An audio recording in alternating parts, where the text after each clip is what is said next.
If you've ever checked your streaming stats and thought, am I doing all this for nothing? If you're making lo-fi and still haven't seen a single payment, this episode breaks down exactly what usually causes that first $100 and why it happens slower, but more predictably than you might actually think. You're listening to the Lofi Music Academy podcast, your go-to space for all things lo-fi. Sit back, relax, and let's dive into the world of lo-fi music production. Hi, and welcome to the Lofi Music Academy podcast. I'm Spencer J, your guide through the chilled out, atmospheric world of lo-fi beats. If you're new here, this is a place where we talk about lo-fi music, beyond just the beats, the creative side, the mindset, the real world side of what it's like being a music producer. Now, today's episode is a really important one, because if you've ever thought, I love making lo-fi, but will it ever actually make me any money? This episode is definitely for you. We're not talking about quitting your job, and we're not talking about millions of streams. We're talking about something way more important than that, and that's your first $100 or £100 from lo-fi music. Because once that first 100 happens, everything changes. Your mindset changes, your confidence changes, and suddenly this stops feeling like a hobby and it starts to feel way more real. So today I want to break down what usually makes the first 100 happen, what it doesn't look like, and how you can move closer to it without burning yourself out. So let's get into it. Firstly, let me make this really clear.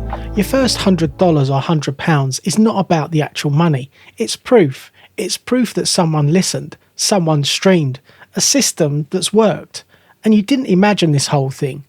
Most producers quit before this moment. They post a few tracks, check Spotify for artists every day and only see pennies, and assume they're bad at music or late to the game. But here's the truth, almost no lo-fi producer wakes up one day with thousands of streams and income.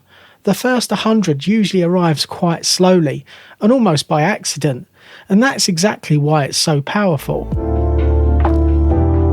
Let's clear up a big myth first. Your first $100 or £100 usually doesn't come from one viral track, one big playlist placement, or one perfect beat, or one genius moment.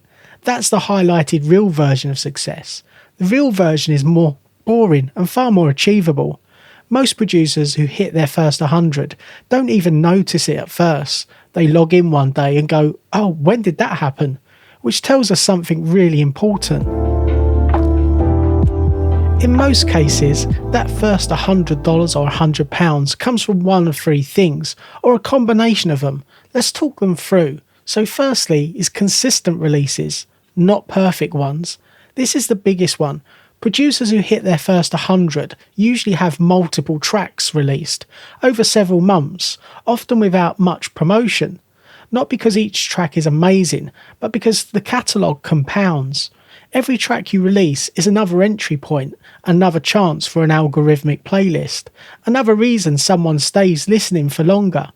10 good enough tracks will almost always outperform one perfect track. Lo-fi rewards presence, not perfection. And secondly, we've got one small playlist that sticks.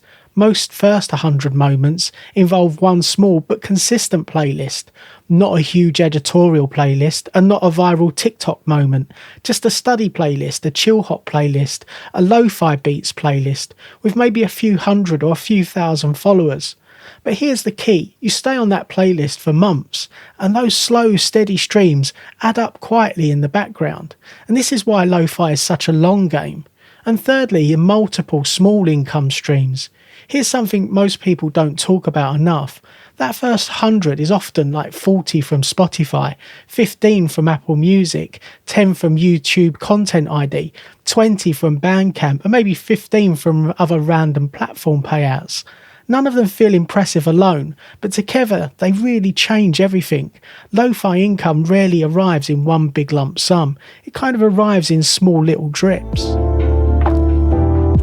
And here's the uncomfortable truth. Producers who reach their first $100 usually aren't the most talented. They're the ones who finish tracks, released regularly, didn't delete old music, didn't disappear after low streaming numbers. They treated lo-fi like a practice, not a performance. They stopped asking, is this good enough? And started asking, is this finished enough to release? And that shift alone is often what unlocks momentum. If you're listening to this and thinking, I haven't made a penny yet, and that doesn't mean you're failing. It usually means one of three things.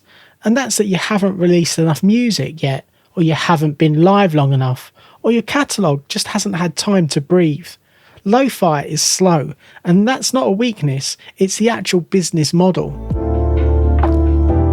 I'll leave you with this today. Your first 100 from lo-fi won't feel dramatic, it won't feel life-changing, but it will feel validating. And once it happens, you'll stop asking, can this work?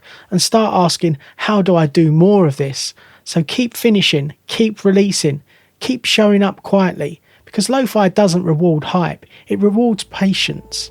If you enjoyed this episode, please consider subscribing, leaving a review, or sharing it with fellow music producers who might find it useful. Until next time, keep creating, stay inspired, and remember, it's all about the vibe. Take care and see you in the next episode. Thanks for tuning in to the Lofi Music Academy podcast.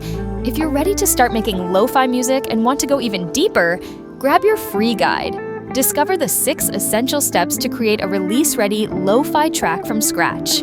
Whether you're using budget gear in your bedroom or a small home studio, this guide will help you get that polished, dreamy lo-fi sound you're after.